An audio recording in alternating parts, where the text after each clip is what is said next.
Hi, Happy Fish. This is the 10 things I've learned in the first month of playing Star Wars Galaxy Heroes Free to Play. So first thing, covered, getting a character to 7 stars really quickly is quite important. It allows you to participate in raids at any difficulty. Raids give awesome gear.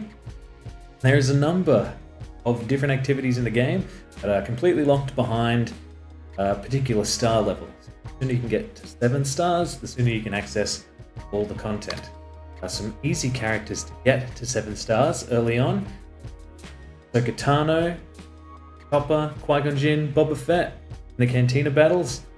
A lot of very useful characters, especially if you're going for Executor. Boba Fett's a nice one to get, but Chopper if you're going for that Phoenix. Squad Arena, Mace Windu, Nute Gunray, and Kanan. Also pretty good characters to get. 7 stars quickly. Galactic War, I only did Poggle the Lesser, but if you are collecting the Phoenix, Zeb, great choice. Then in Cantina battles, Geonosian Soldier and Ezra. I got Poggle the Lesser to 7 stars first out of all the characters. Geonosian Soldier was pretty close behind. I now also have Ahsoka Tano and Mace Windu at 7 stars, and Qui-Gon Jinn's behind. Number 2, setting a goal, sticking to it, really helps focus. There is so much content in this game, especially if you're a new player or you've played no game like this. Sometimes it takes days to read a single character's abilities.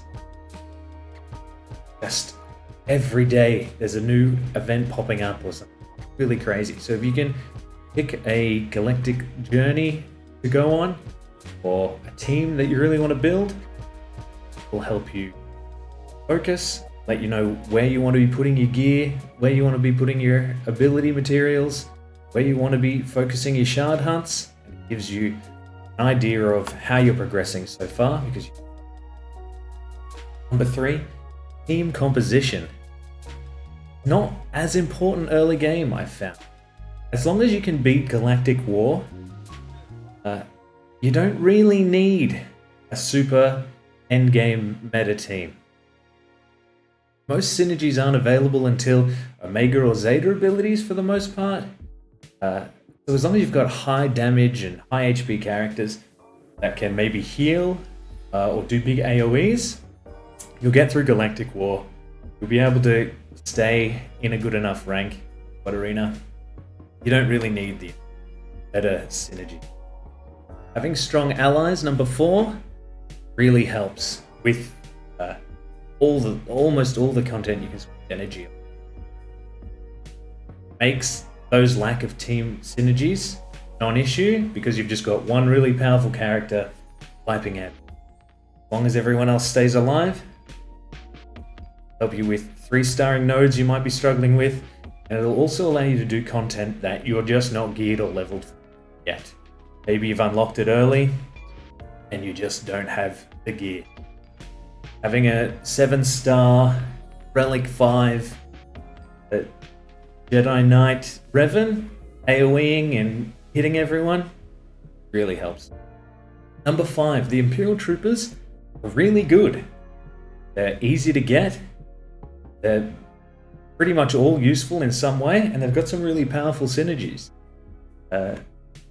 Things like Snow Trooper, Iden Versio, Range Trooper, Dark Trooper, all really good characters. It also helps in Galactic War. Iden Versio doesn't have synergies, or not all of her synergies work when you are using other leader characters like Moff Gideon or droids like Dark Trooper. However, her leadership ability does still hit certain things with all Imperial Troopers. They gain increased critical chance, gain offense, and they gain extra speed, and that speed is really important in early game, trying to get through.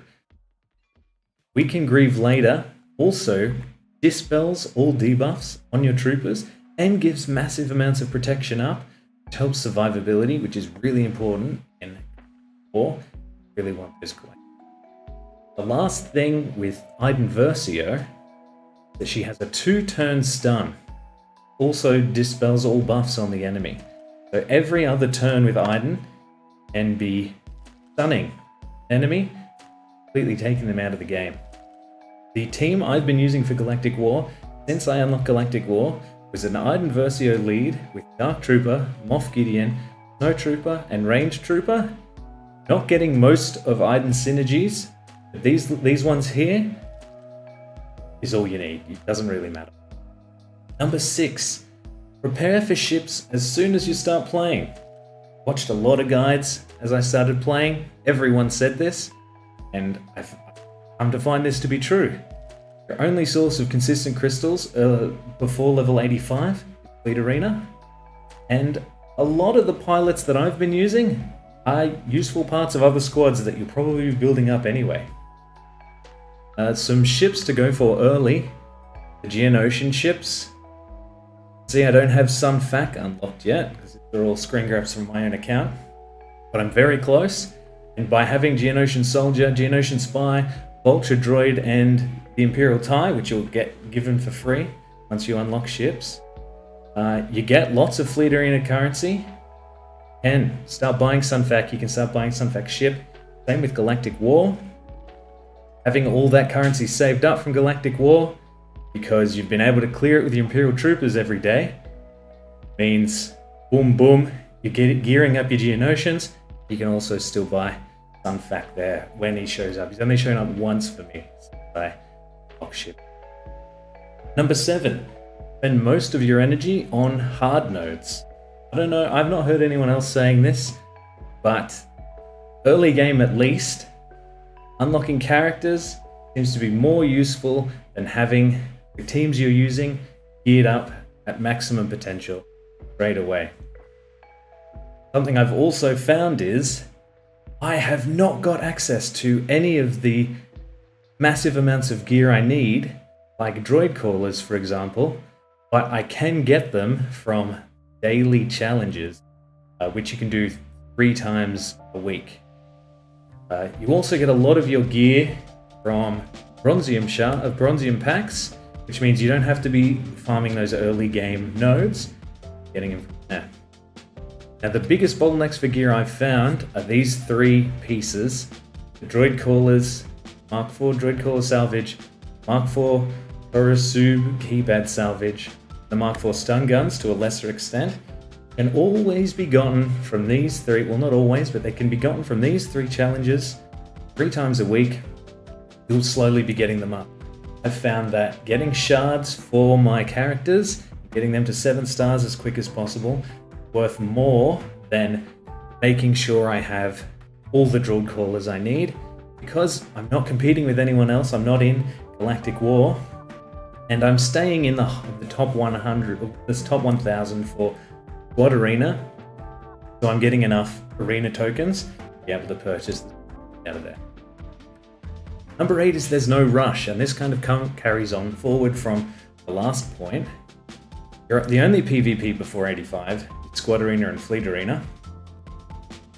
Competing with Hyperdrive bundle people from as soon as you unlock them, they've just got a massive head start. So it's not even worth trying to catch up to Hyperdrive bundle people unless you're buying a Hyperdrive bundle yourself. Outside of that, as long as you get in the top 1000 Squad Arena, which is not difficult to do, you get 400 arena tokens. It allows you to make 1 purchase a day in that arena store, which is 10 shards, which means you're going to be gearing up you guys pretty quick. You also get some tokens from your daily activities, so you'll be making more than 1 purchase on average throughout the week.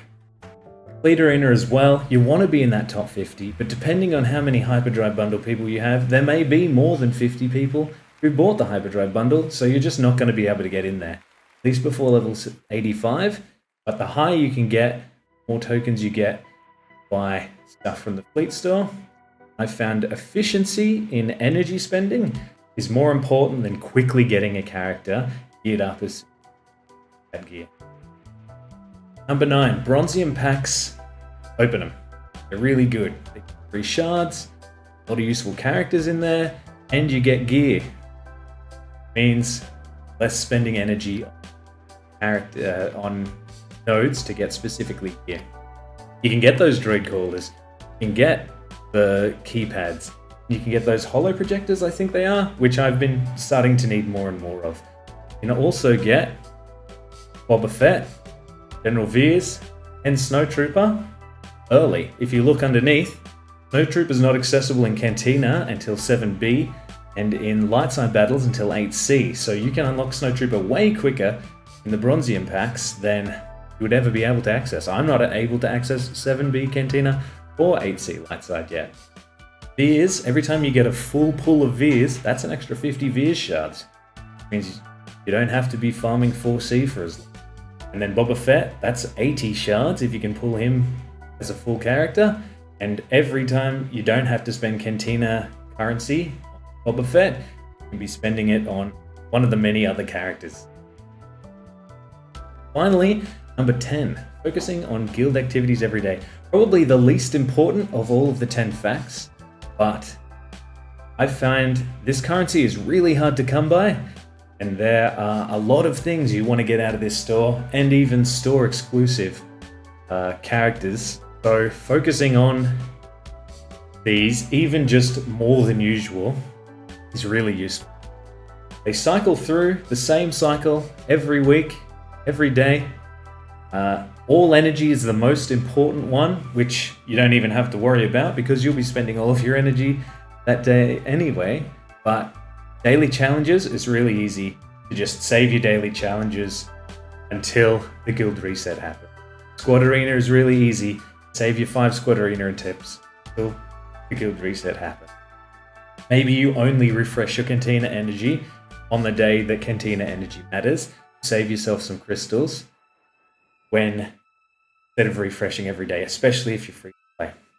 If you don't know how to check, in guild activities, the button just down here, all the way to the right, guild activities, it'll show you what you're on and how far you're going, as well as what the activity is going to be after the reset. So keep an eye on it. Every little bit helps at currency. So a quick recap. Number 1, get a character to 7 stars really quickly. 2, setting a goal and sticking to it helps you focus. 3, team comp isn't as important early game. As long as you can get through Galactic War, nothing else really matters. Having strong allies for number 4 really helps and makes up for the lack of team comp.